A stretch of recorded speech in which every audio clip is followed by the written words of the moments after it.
How to sign up in Taobao app. So to get started, you first need to open your Taobao app. And once you do that, you got to go to account and it will ask you to log in. And there are 3 ways of logging in. First one is phone number. Now, if you want to log in using this method, you just got to key in your phone number. And once you do that, you just got to click continue and it'll message you a 6-digit PIN number. And once that number is verified by a text, and once you've keyed in that 6-digit PIN, you'll be registered for an account.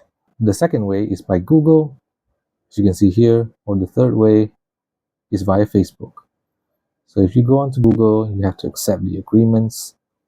You need to log in with your Google email and just wait for it to load.